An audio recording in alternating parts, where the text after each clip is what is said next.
could have predicted. We couldn't predict. I don't think anybody, even Republicans, couldn't predict how much Democrats would underperform. But the one thing everybody was predicting weeks ahead of time was that we needed to be patient, that we needed to wait. It would take a couple of days, especially in your state and Michigan and Pennsylvania and other states.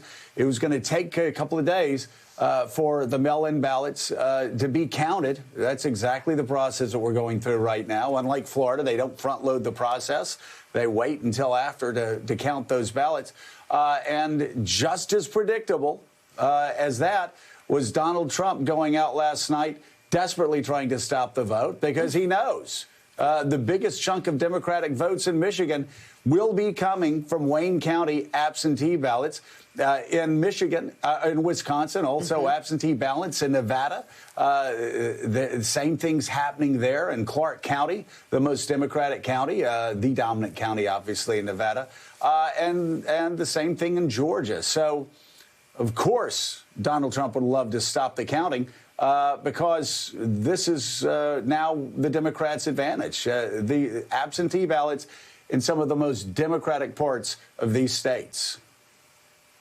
Yeah, I mean, there's so much to unpack. A couple of months ago, we were the ones who rolled out the Red Mirage, this concept that it could appear that Trump wins on election night, but then when you tally all the votes, he might not. Jonathan Swan, a couple weeks ago, reported that Trump would do exactly what he did, which he was going to declare a premature victory. Then Trump denied it. Now he's done it. So on the one hand, a lot of this was knowable.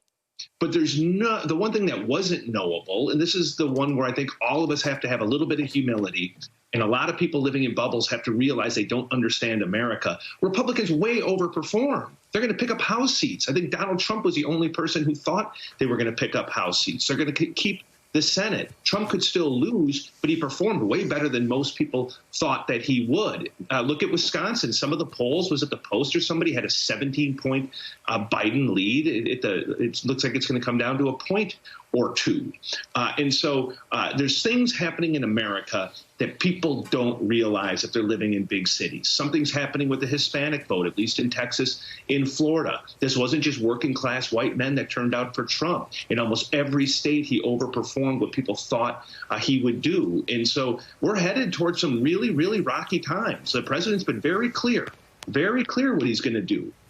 And we have to take him at his word that he's going to fight this all the way to the Supreme Court, and he is going to consider any Biden victory from this day forward to be illegitimate. And we've never been here as a country, never.